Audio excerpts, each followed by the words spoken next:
प्रधानमंत्री नरेंद्र मोदी आज उत्तर प्रदेश के जेवर में बन रहे नोएडा इंटरनेशनल एयरपोर्ट की आधारशिला रखेंगे और जेवर में कार्यक्रम के दौरान पीएम मोदी और सीएम योगी आदित्यनाथ के अलावा राज्यपाल आनंदीबेन पटेल समेत राज्य सरकार के कई मंत्री और दिग्गज नेता भी शिरकत करेंगे। जेवर में बनने वाला ये एयरपोर्ट देश का ही नहीं बल्कि एशिया का सबसे बड़ा और आधुनिक एयरपोर्ट होगा। अक्टूबर 2024 में यहां से उड़ान शुरू करने का लक्ष्य रखा गया है। फिलहाल एयरपोर्ट की 4 दीवारी का काम युद्ध स्तर पर चल रहा है। एयरपोर्ट के निर्माण के लिए 1334 हेक्टेयर जमीन का अधिग्रहण किया गया है। तो तस्वीरें आप देख रहे हैं, ये जेवर एयरपोर्ट की ही तस्वीरें हैं, लेकिन आज यहां पर भव्य कार्यक्रम है क्योंकि आज आधारशिला रखेंगे प्रधानमंत्री नरेंद्र मोदी, जिसके लिए युद्ध स्तर पर तैयारियां भी चल रही हैं और 2024 में ये एयरपोर्ट बनकर भी तैयार हो जाएगा। 2024 तक यहां से उड़ानें भरना शुरू हो जाएंगी। और इससे पहले प्रधानमंत्री नरेंद्र मोदी ने ट्वीट कर इसके बारे में जानकारी दी। उन्होंने ट्वीट किया कि 25 नवंबर भारत और उत्तर प्रदेश के बुनियादी ढांचे के निर्माण में एक प्रमुख दिन है।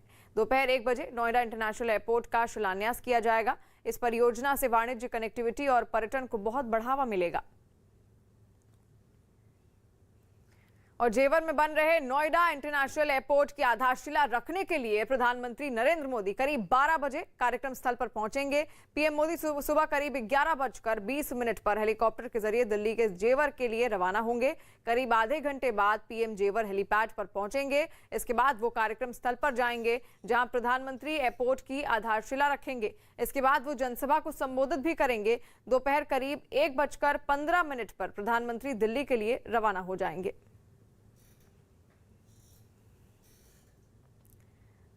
और नागरिक उड्डयन मंत्री ज्योतिरादित्य सिंधिया ने कहा कि जेवर एयरपोर्ट सिर्फ यूपी ही नहीं बल्कि पूरे भारत के लिए ड्रीम प्रोजेक्ट होगा। एक बार जब ये एयरपोर्ट शुरू हो जाएगा तो लोगों को इससे रोजगार के मौके मिलेंगे और आर्थिक गतिविधियां भी तेजी से बढ़ेंगी। केवल उत्तर प्रदेश के भविष्य को प्रभावित नहीं करेगा, लेकिन पूरे देश के भविष्य को प्रभावित करेगा। यह एक बड़ी महत्वाकांक्षी योजना है जहां करीब 34,000 करोड़ रुपए का निवेश जेवर में एक अंतर्राष्ट्रीय हवाई अड्डे के रूप में किया जा रहा है। और यह हवाई अड्डा, मैं आपके द्वारा दर्शकों को भी सूचित करूं, ये भारत का सबसे बड़ा नहीं लेकिन एशिया का सबसे बड़ा हवाई अड्डा बनने जा रहा है। जेवर में प्रधानमंत्री के कार्यक्रम को लेकर तैयारियां पूरी कर ली गई हैं। इस कार्यक्रम के लिए करीब 5,000 पुलिस वालों को तैनात भी किया गया है। हमारा एक्सपेक्टेशन है, आंकलन है कि 1.5 से 2 लाख लोग यहाँ पर आ सकते हैं। तो उन सब उसकी तैयारी के लिए प्रदेश की समस्त एजेंसीज, राष्ट्रीय एजेंसीज और अनेक प्रकार के हमारे जो पुलिस बल हैं, पैरामिलिट्री फोर्सेस हैं, स्पेशलाइज्ड टीम्स हैं, वो सभी को यहाँ पर लगाया गया है और एक बहुत ही मजबूत व्यवस्था यहाँ पे प्रदान की जा रही है। हमारा विशेष बल होगा कि ट्रैफिक जो है बहुत सुगमता से चले, जिससे कि जो यहाँ इस कार्यक्रम में प्रतिभाग करने लोग आ रहे हैं उनको कोई बहुत कठिनाई का अनुभव ना होना पड़े।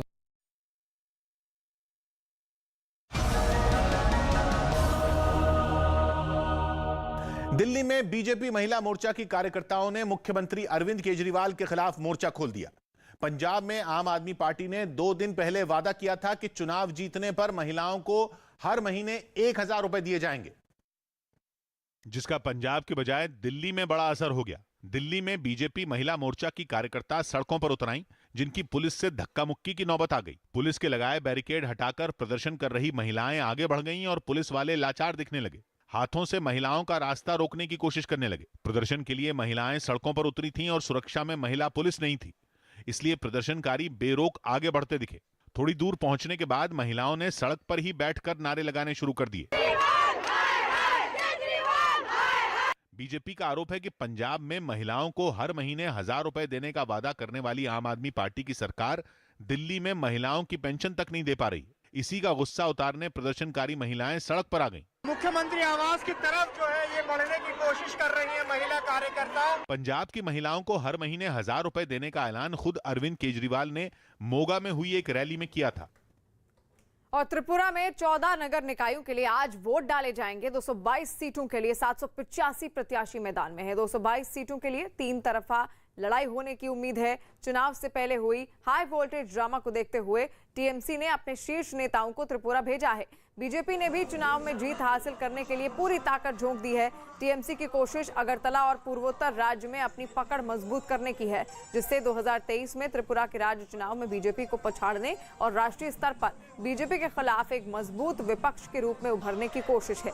टीएमसी की तरफ से चुनाव टालने की मांग के बावजूद 23 नवंबर को सुप्रीम कोर्ट ने त्रिपुरा में निकाय चुनाव को हरी झंडी दे दी थी। हालांकि कोर्ट ने राज्य सरकार को कानून व्यवस्था बनाने और निष्पक्ष चुनाव कराने का आदेश दिया है। कानून व्यवस्था और प्रचार करने का अवसर न दिए जाने के कारण टीएमसी ने चुनाव टालने की मांग की थी। 28 नवंबर को वोटों की गिनती होगी। राजनीतिक घटनाओं को लेकर के चर्चा का केंद्र बने त्रिपुरा के उप मुख्यमंत्री जिष्णु देव बर्मन जी हमारे साथ हैं। हम इनसे बात करेंगे। दादा, सबसे पहला सवाल लाजमी है हिंसा पर होगा। आरोप लग रहे हैं कि राज्य में हिंसा हो रही है। पिछले 4 महीने से टीएमसी बार बार आरोप लगा रही है कि उनके जो कैंडिडेट हैं, नेता हैं, उन पर हमला किया जा रहा है। देखिए, आप तो हैं इधर कुछ दिन से, हिंसा हो रही है कि इतना जितना प्रचार हो रहे, ये प्रचार नहीं अपप्रचार है। और इलेक्शन टाइम में हिंसा छोटा मोटा घटना करती है, वेस्ट बंगाल के जैसा नहीं है। और जो लोग हिंसा हो रहा है बोल रहे हैं, वो लोग अपना स्टेट को देखें, क्या किया उन्होंने निर्वाचन के समय और निर्वाचन के बाद क्या किया। इधर कोई हिंसा हो नहीं रहा है। ये लोग अब मुश्किल है लोग के लिए, क्योंकि कोई जनता उनके पास आते नहीं आने के बाद क्या बोलता है, इंटिमिडेशन, हमको डरवा रहा है, बीजेपी ये कर रहा है, वो कर रहा है, just to cover their weakness. अपना जो वीकनेस है वो कवर करने के लिए सब बोल रहे हैं, and to get some grab headlines, इधर उधर भाग रहे हैं। मैं तो सुना था, मुझे पूछा भी था जर्नलिस्ट ने कुछ महीने पहले, खेला हो बे। अब तो मैं देख रहा हूँ मैदान छोड़ के लोग दिल्ली बैठा रहता है, धरना मार रहा है, क्या कर रहा है, नहीं कर रहा है, blowing things out of proportion. जो नहीं हो रहा है इससे ज़्यादा 100 गुना ज़्यादा बोल रहे हैं। इससे कोई हिंसा ऐसा कुछ नहीं हो रहा है। और टीएमसी का ये दावा है कि अगर निष्पक्ष चुनाव हुए तो बीजेपी को एक भी सीट नहीं मिलेगी। आज होने वाली वोटिंग के बारे में टीएमसी का और क्या कहना है, जरा सुनिए। त्रिपुरा में अपनी जमीन तलाशने की कोशिश कर रही तृणमूल कांग्रेस का पताका जिन्होंने बुलंद किया है, सुबल भौमिक हमारे साथ हैं इस समय। दादा, चुनाव क्या ठीक से हो पाएंगे, क्या अंदेशा है आपको? इतना साल मैं पॉलिटिक्स में हूँ, last 40 years from my student life, लेकिन इस तरीका का इलेक्शन मेरा लाइफ में पहले टाइम देखा है मुझे। ये एक गवर्नमेंट है, कैसे क्या कर रहा है। इलेक्शन चुनाव में हमारा 51 कैंडिडेट अगरतला एएमसी में, इसमें 32 कैंडिडेट को फिजिकली असल्ट हुआ। इसमें 11 कैंडिडेट, 11 महिला है। इस तरीका का इलेक्शन मैंने कभी नहीं देखा। एकदम unruly government, unruly chief minister. यहाँ पे MLA, minister, chief minister open इसको मदद दे रहा है, तोड़फोड़ करो, अटैक करो, ये सब। तो ये सब हमारा त्रिपुरा में पॉलिटिक्स में ही नहीं था, इतना साल पॉलिटिक्स में। लेकिन जो भी कर रहे लोग तृणमूल का साथ है, तृणमूल का साथ जोड़ गया लोग। और सीपीएम लगातार आरोप लगा रही है कि उनकी पार्टी के नेताओं को धमकाया जा रहा है। साथ ही सीपीएम ने राज्य में निष्पक्ष चुनाव की उम्मीद जताई है। Our state government and the ruling party of this country, BJP, should be ashamed for that. I think Supreme Court also, that while they have accepted this writ, I think they have also very much shocked. How come in a local body election this kind of the unprecedented lawlessness thing can happen? और त्रिपुरा में निकाय चुनाव से जुड़ी हिंसा को लेकर supreme court में आज सुनवाई होगी। टीएमसी का यह आरोप है कि बीजेपी के कार्यकर्ताओं ने उनके कार्यकर्ताओं के खिलाफ हिंसा की है। टीएमसी का यह भी आरोप है कि इस दौरान पुलिस ने दंगाइयों की मदद की। इस बीच सुप्रीम कोर्ट ने राज्य सरकार से इस बात का ब्यौरा मांगा है कि दंगाइयों के खिलाफ क्या कार्रवाई हुई है, और राज्य सरकार को निर्देश दिया था कि राज्य में निष्पक्ष चुनाव कराए जाएं।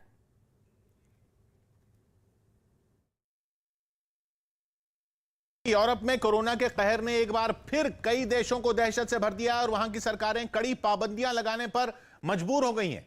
ऑस्ट्रिया को लॉकडाउन तो लगाना ही पड़ गया है, वैक्सीनेशन को भी जरूरी करना पड़ गया। मतलब अगर टीका नहीं लगवाया तो कार्रवाई भी हो सकती है। साथ ही जो टीका नहीं लगवाएंगे उनको सार्वजनिक जगहों जैसे रेस्टोरेंट, मॉल और बाजारों में जाने पर रोक होगी। इसका असर यह हुआ कि टीका केंद्र पर भारी भीड़ उमड़ पड़ी। 2 हफ्ते पहले तक जहां एक दिन में 1000 लोग वैक्सीन लगवा रहे थे, इस फैसले के बाद एक दिन में टीका लगाने वालों की संख्या बढ़कर 12000 पहुंच गई। ऑस्ट्रिया में बिना वजह बाहर निकलने पर रोक लगा दी गई है। यही नहीं, रेस्टोरेंट और मॉल भी बंद कर दिए गए। साथ ही बड़े आयोजनों पर भी बैन लग गया। सिर्फ ऑस्ट्रिया ही नहीं, जर्मनी में भी हालात एक बार फिर बिगड़ने शुरू हो गए। वहां पिछले कुछ दिनों से 50,000 से ज्यादा मरीज रोजाना सामने आ रहे हैं, जिससे अस्पतालों में जगह कम पड़ने लगी। ऐसे में जर्मनी में भी लॉकडाउन लगाने और वैक्सीनेशन को जरूरी किए जाने पर विचार चल रहा है। और मेघालय में कांग्रेस को बड़ा झटका लगा है। मेघालय के पूर्व मुख्यमंत्री मुकुल संगमा ममता बनर्जी की पार्टी टीएमसी में शामिल हो गए हैं। मुकुल संगमा समेत कांग्रेस के 12 विधायक टीएमसी में शामिल हो गए हैं। ये कांग्रेस के लिए बड़ा झटका माना जा रहा है। मेघालय में कांग्रेस के कुल 18 विधायक थे, इसमें से 12 टीएमसी में शामिल हो गए हैं। इसी के साथ मेघालय में अब टीएमसी प्रमुख विपक्षी पार्टी हो गई है। इससे पहले राज्य में कांग्रेस मुख्य विपक्षी पार्टी थी। इसी बीच कांग्रेस की तरफ से बयान सामने आया कि जिसमें कहा गया कि 12 विधायकों के टीएमसी में जाने की जानकारी पार्टी को है। आज पार्टी के मेघालय प्रभारी मनीष चतरथ मेघालय जा सकते हैं। जल्द ही वो पार्टी अध्यक्ष सोनिया गांधी को पूरी रिपोर्ट देंगे। मध्य प्रदेश की राजधानी भोपाल में बीजेपी विधायक के बयान के बाद छिड़ी सियासी जंग गांधीगिरी तक पहुंच गई। कुछ दिनों पहले बीजेपी के विधायक रामेश्वर शर्मा ने अपने इलाके में कांग्रेस के कार्यकर्ताओं के आने पर उनके घुटने तोड़ने की बात कही थी, जिसके बाद दिग्विजय सिंह ने रामधुन गाते हुए उनके घर जाने का ऐलान कर दिया। और जब दिग्विजय के पहुंचने का वक्त करीब आया तो रामेश्वर शर्मा अपने घर के बाहर पूरी तैयारी के साथ रामधुनी जमाकर बैठ गए।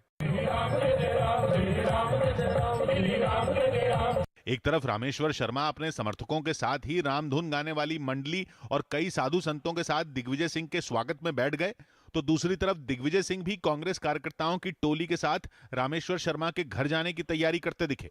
अपने ऐलान के मुताबिक प्रदेश कांग्रेस के वरिष्ठ नेताओं के साथ दिग्विजय सिंह बापू की मूर्ति के पास जमा हुए और वहां बापू का सबसे प्रिय भजन गाने लगे।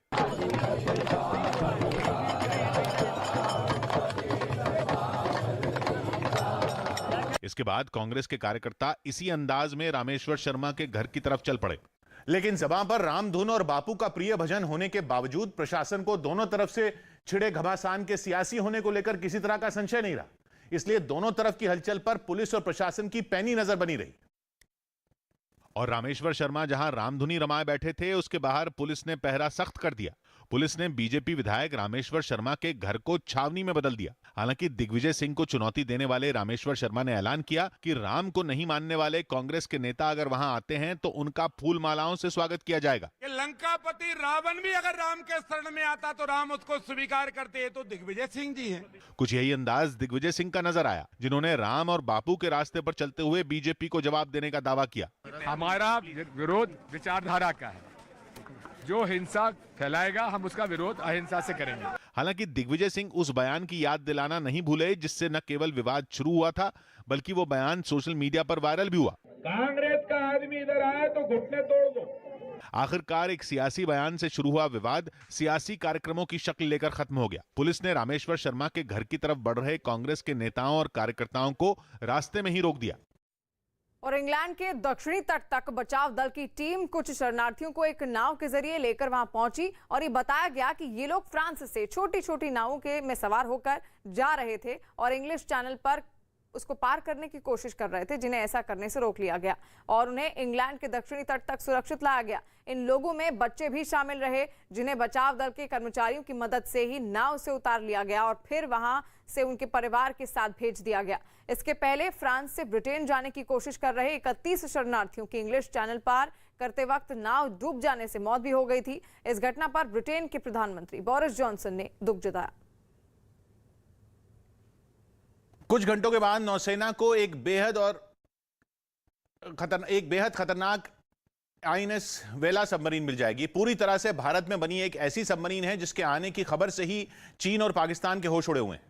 नौसेना के बेड़े में शामिल होने से पहले न्यूज 18 की टीम इस पनडुब्बी पर पहुंची, जो नौसेना के ऑपरेशन 75 का हिस्सा है। पूरी तरह से देश में बनी ये सबमरीन नौसेना के लिए एक अचूक हथियार साबित हो सकती है। भारतीय नौसेना लगातार अपने अदृश्य हथियार को बढ़ा रही है, तो ये चिंता की बात है पाकिस्तान और चाइना के लिए। लंबे वक्त से नौसेना के जवान और अफसर इस सबमरीन के ट्रायल से जुड़े हुए थे, जिनका दावा है कि सबमरीन बेजोड़ है। बहुत ही सारे एडवांस वेपन्स और सेंसर्स इसमें फिटेड है, तो इसके ट्रायल्स के दौरान और हमें ये पता चला कि उसकी परफॉर्मेंस भी बहुत अच्छी है। इससे पहले भारत में बनी सबमरीन के कई पुर्जे विदेशी तकनीक पर आधारित थे, लेकिन INS वेला के छोटे छोटे कल पुर्जे भी स्वदेशी हैं। काफ़ी सारी चीज़ें इस बार इस सबमरीन में इंटरनाइज हो चुकी हैं, जैसे मैंने आपको बताया, बैटरीज, कम्युनिकेशन सिस्टम और भी काफ़ी छोटे छोटे इक्विपमेंट्स हैं। नौसेना को इस तरह की 6 सबमरीन मिलनी थी, जिनमें INS वेला के बाद 2 सबमरीन और दी जानी है, जिसके बाद ऑपरेशन 75 पूरा हो जाएगा। लेकिन INS वेला अब तक की सबसे खतरनाक सबमरीन मानी जा रही है, जो 75 मीटर लंबी है और इसका वजन 1500 टन से भी ज्यादा है।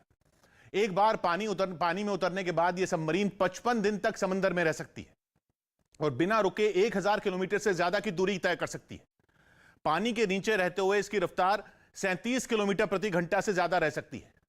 दुश्मन के लिए यह सबमरीन सबसे खतरनाक इसलिए है क्योंकि यह दुश्मन के जहाज या सबमरीन को टॉर्पीडो ही नहीं बल्कि मिसाइल से भी निशाना बना सकती है। मिसाइल भी ऐसी जो केवल पानी के अंदर ही नहीं बल्कि हवा में उड़ रहे दुश्मन के किसी जेट को भी ढेर कर सकती है। सबसे आधुनिक है INS वेला पर लगा सोनार सिस्टम, जो दुश्मन की किसी भी हलचल की जानकारी काफी पहले नौसेना को दे देगा। इतना ही नहीं, समंदर के अंदर लैंडमाइन का जाल बिछाने में भी INS वेला को बेजोड़ बताया जा रहा है। और राजस्थान की बूंदी से चौंकाने वाली कुछ तस्वीरें सामने आई। वहां पर एक पिता पर होमवर्क नहीं करने पर अपने 8 साल के बेटे को उल्टा लटकाने का आरोप है और यह घटना 2 दिन पहले की बताई जा रही है, जिसका वीडियो उस बच्चे की मां ने रिकॉर्ड कर लिया और अपने पति को ऐसा महसूस कराने की कोशिश की कि जैसे वो उसका साथ दे रही हो। और यही वजह रही कि उसने पति को अपने बच्चे को उल्टा लटकाने की सजा देने दी। लेकिन इस घटना की तस्वीरें उस महिला ने अपने फोन में रिकॉर्ड कर ली। जो वीडियो सामने आया उसमें साफ दिखा कि आरोपी पिता ने अपने बेटे के पहले दोनों हाथों और पैरों को रस्सी से बांध दिया और फिर उसे रस्सी की मदद से उल्टा लटकाने लगा। वो बच्चा उसके साथ ऐसा ना करने की लगातार गुहार लगाता रहा, लेकिन उसके पिता पर कोई असर पड़ता हुआ नहीं दिखा। उस बच्चे की मां भी अपने पति का साथ देने की एक्टिंग करती रही। जब इतने से भी आरोपी पिता का मन नहीं भरा तो उसने बच्चे को मारने के लिए डंडा उठा लिया। वो तो उसकी मां ने ऐसा करने से रोक लिया। बताया गया कि बाद में वो महिला बेटे को लेकर अपने भाई के पास चली गई। लहसुन को अदरक बताने पर पाकिस्तान के मंत्री की फजीहत हो गई। पाकिस्तान के सूचना मंत्री फवाद चौधरी लहसुन और अदरक में फर्क नहीं कर सके। इसके बाद सोशल मीडिया पर उनकी काफी किरकिरी हुई। फवाद ने अनुवाद करते हुए गार्लिक को अदरक बता दिया, जबकि ये लहसुन होता है। जो गार्लिक है, गार्लिक को कहते हैं नहीं अदरक, गार्लिक इज अदरक, सॉरी गार्लिक अदरक। प्रतिबंधित आतंकी संगठन सिक्स फॉर जस्टिस के सेक्रेटरी जनरल अवतार सिंह पन्नू के भाई बलविंदर सिंह पन्नू कोटलाबामा को पंजाब सरकार में अहम पद दिए जाने पर सियासी हंगामा मच गया। आरोपों के मुताबिक कैबिनेट मंत्री तृप्त राजेंद्र सिंह बाजवा के कहने पर बलविंदर सिंह पन्नू को पंजाब जेनको लिमिटेड का चेयरमैन नियुक्त किया गया। इस पर कांग्रेस के कुछ नेताओं ने अपनी ही सरकार को न केवल घेर लिया बल्कि पूरे मामले की जांच होने तक बाजवा को बर्खास्त करने की मांग कर डाली। जब तक ये इंक्वायरी चलती है, इस मंत्री को रिजाइन कर देना चाहिए या इसको बर्खास्त कर देना चाहिए। विधानसभा चुनावों से पहले पंजाब जैसे संवेदनशील राज्य में इस तरह का मुद्दा सामने आया तो बीजेपी ने कांग्रेस पर तीखा हमला किया। कांग्रेस हमेशा देश तोड़ने वाली शक्तियों के साथ रही है। इस मामले में बाजवा घिरे तो उन्होंने न केवल बलविंदर के कांग्रेसी होने की दुहाई दी बल्कि दो भाइयों के विचारों में अंतर होने की भी दलील दी।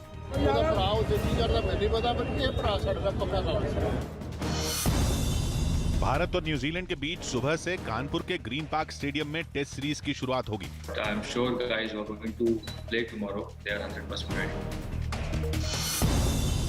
दिल्ली में सोनिया गांधी के आवास पर शाम 4:30 बजे कांग्रेस नेताओं की एक बैठक होगी, जिसमें अगले हफ्ते शुरू होने वाले संसद सत्र के लिए पार्टी की रणनीति तय की जाएगी।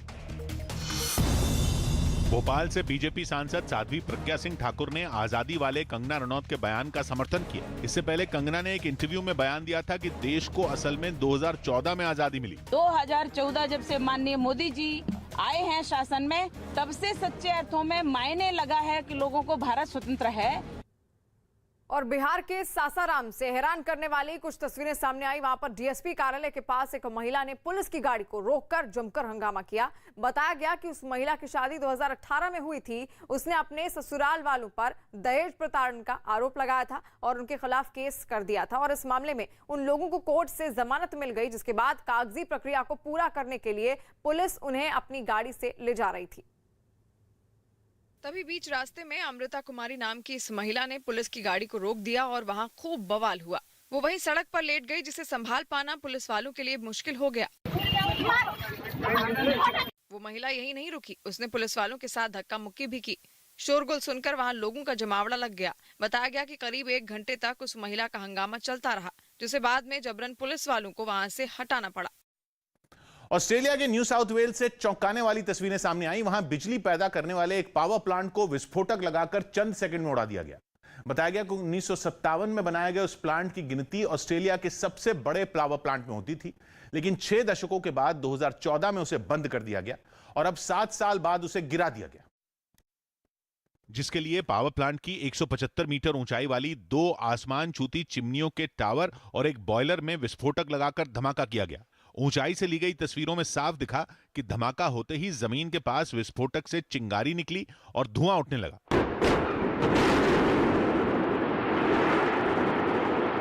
धमाके के साथ ही बॉयलर वाली इमारत और दोनों ऊंचे ऊंचे टावर गिरने शुरू हुए। इस दौरान दोनों टावर बीच से टूट गए और वो 2 टुकड़ों में धराशायी हो गए।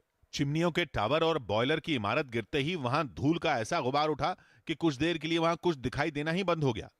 धमाके से पहले पूरे इलाके को खाली करा लिया गया था। और पश्चिम बंगाल के जलपाईगुड़ी से चौंकाने वाली कुछ तस्वीरें सामने आई हैं। वहां पर 17 साल के एक लड़के की भालू के हमले में मौत हो गई, जिससे गुस्साए लोगों पर उस भालू को भी मार गिराने का आरोप लगाया और बताया गया कि वो लड़का चाय के बाग में भालू की फोटो खींचने हुए गया था, जहां भालू के हमले में उसकी जान चली गई। जिसके बाद वहां पहुंची वन विभाग की टीम ने भालू को पकड़ने के लिए फायरिंग भी की, जिसकी आवाज पूरे इलाके में गूंज उठी। जैसे ही इस हमले का पता वहां के लोगों को चला, वो इकट्ठा हो गए। खबर है कि उन्होंने उस भालू की पीट कर जान ले ली। बताया गया कि बेरहमी से उस भालू ने उस लड़के को मारा, जिसके शव को बाद में एम्बुलेंस के जरिए अस्पताल ले जाया गया। जिसको मार दिया उसका पूरा माथा खा दिया, उसका शरीर का मांसू खा दिया। तब वहाँ का जनता पूरा गुस्सा होकर आक्रोश में आके उसको मार दिया। भालू की सांसें थमने के बाद उसके शव को भी वन विभाग के कर्मचारी अपनी गाड़ी के जरिए वहां से ले गए। दिल्ली में प्रदूषण की वजह से लगी कई पाबंदियां अगले हफ्ते से खत्म हो जाएंगी। दिल्ली सरकार में मंत्री गोपाल राय ने जानकारी दी कि प्रदूषण की वजह से बंद किए गए दिल्ली के सभी स्कूल, कॉलेज और शिक्षण संस्थान 29 नवंबर से खोल दिए जाएंगे। इसके अलावा दिल्ली सरकार के सभी दफ्तर भी उसी दिन से खुल जाएंगे और दिल्ली सरकार ने बताया कि सभी सरकारी कर्मचारियों को पब्लिक ट्रांसपोर्ट का ज्यादा से ज्यादा इस्तेमाल करने के निर्देश दिए जाएंगे। पिछले हफ्ते प्रदूषण की वजह से दिल्ली सरकार ने अपने सभी कर्मचारियों को वर्क फ्रॉम होम का आदेश जारी किया था। इसके अलावा 27 नवंबर से 3 दिसंबर तक सीएनजी और इलेक्ट्रिक गाड़ियों के अलावा बाकी कमर्शियल गाड़ियों को दिल्ली में एंट्री नहीं मिलेगी। हालांकि जरूरी सेवाओं से जुड़ी गाड़ियों को इस नियम से छूट दी जाएगी। और जम्मू कश्मीर के श्रीनगर में सुरक्षा बल को बड़ी कामयाबी मिली है। वहां के रामबाग में सुरक्षा बल मुठभेड़ में 3 आतंकियों को मार गिराया। मारे गए आतंकियों में 2 आतंकी टीआरएफ के कमांडर बताए जा रहे हैं। दोनों के नाम मेहरान और बासित था। बताया गया कि सुरक्षा बल को रामबाग इलाके में आतंकियों के होने की खबर मिली, जिसके बाद घेराबंदी की गई। घिरे हुए आतंकियों से मुठभेड़ शुरू हुई, जिसके बाद सुरक्षा बल ने 3 आतंकियों को मार गिराया। इस वक्त मैं रामबाग में उसी स्पॉट पे हूं जहां ये एनकाउंटर हुआ। पुलिस ने दावा किया कि 3 मिलिटेंट मारे गए इस एनकाउंटर में। बताया जा रहा है कि वो गाड़ी में थे और पुलिस को पता चला था कि मिलिटेंट इस गाड़ी में है। गाड़ी को रोका गया और उसके बाद जो है शूट आउट हुआ, जिसमें 3 मिलिटेंट मारे जाने का पुलिस ने दावा किया है। और पुलिस का ये भी कहना है कि एक टीआरएफ का कमांडर भी उसमें शामिल है। और ये जो एनकाउंटर हुआ उसके बाद यहाँ पे लोग जमा हुए, कुछ यहाँ पे नौजवान भी निकले और उन्होंने काफ़ी पथराव किया सुरक्षा बलों पर, सीआरपीएफ की गाड़ियों पर और पुलिस की गाड़ियों पर। हालांकि इस वक्त यहाँ पे हालात काबू में हैं, लेकिन यहाँ पे जो एनकाउंटर हुआ उसमें 3 मिलिटेंट मारे जाने का पुलिस ने दावा किया है। उत्तर रेलवे ने प्लेटफॉर्म टिकट सस्ता कर दिया। उत्तर रेलवे ने प्लेटफॉर्म टिकट का दाम फिर 30 रुपए से घटाकर 10 रुपए कर दिया। पहले कोरोना संकट के दौरान रेलवे स्टेशनों से भीड़ को दूर रखने के लिए इन टिकटों की कीमत बढ़ाई गई थी। खबर है कि केंद्रीय कैबिनेट ने प्रधानमंत्री गरीब कल्याण अन्न योजना की समय सीमा बढ़ा दी, यानी गरीब परिवारों को इस महीने के बाद भी मुफ्त सरकारी राशन मिलता रहेगा। इस योजना के तहत कोरोना संकट में गरीब परिवारों को हर महीने मुफ्त अनाज दिया जाता है। दक्षिण अफ्रीका के तेज गेंदबाज लुंगी एनगिडी की कोरोना रिपोर्ट पॉजिटिव आई, जिसकी वजह से उन्हें हॉलैंड के खिलाफ वनडे सीरीज से बाहर होना पड़ा। महाराष्ट्र के पूर्व सीएम देवेंद्र फडणवीस ने एमएनएस अध्यक्ष राज ठाकरे के घर जाकर उनसे मुलाकात की। इसके बाद मुंबई के नगर निगम बीएमसी के चुनावों में दोनों पार्टियों के बीच गठबंधन की अटकलें तेज हैं। बिहार में जहरीली शराब की वजह से मौत और शराब से जुड़े दूसरे विवादों के बाद एक बीजेपी विधायक ने सीएम नीतीश कुमार से शराबबंदी कानून वापस लेने की अपील करते हुए एक सलाह भी दे डाली। शराबबंदी वापस हो और 5 गुने दाम पर इसको बेचा जाए। शराबबंदी खत्म करने की सलाह पर नीतीश कुमार की पार्टी जेडीयू बिफर पड़ी और बीजेपी विधायक को धमकी दे डाली। तो इनको भी संभल कर रखना होगा, कहीं इन पर न कार्रवाई हो जाए। गठबंधन में मतभेद देख आरजेडी को मौका मिला तो बीते दिनों एक दुल्हन के कमरे में पुलिस के छापे के बहाने लालू प्रसाद की पार्टी ने फौरन तंज कस डाला। यज्ञ में जो विघ्न डालता है उसके हमको असुर कहा गया। ये असुरों वाला काम कर रहे हैं आप। और हिमाचल प्रदेश के सोलन से एक दिल दिला देने वाली वीडियो सामने आई है। वहां चंडीगढ़ शिमला नेशनल हाईवे पर पहाड़ खिसक गया, जिससे वहां मौजूद लोगों के होश उड़ गए और बताया गया कि वहां हाईवे चौड़ा करने के लिए पहाड़ों को काटने का काम किया जा रहा था, लेकिन इसी बीच पहाड़ का एक बड़ा हिस्सा खिसक कर नीचे गिर गया। सामने आई तस्वीरों में पहाड़ से चट्टानें नीचे तेजी से गिरती हुई दिखाई दी। बड़े बड़े पहाड़ तक उखड़कर मलबे के साथ नीचे गिरे। पहाड़ खिसकता देख वहां हड़कंप मच गया और इस दौरान वहां कई लोग भी मौजूद थे जो जान बचाने के लिए तेजी से दूसरी तरफ भागने लगे। पहाड़ का मलबा सड़क पर आने की वजह से रास्ते को थोड़ी देर के लिए बंद करना पड़ा।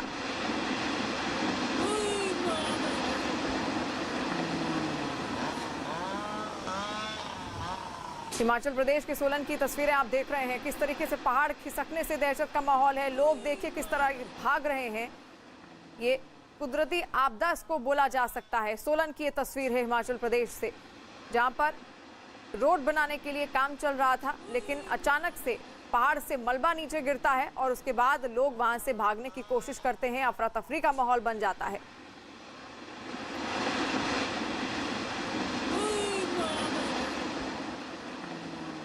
मैं हूं किशोर अजवाणी। आज की ताजा खबर जारी है।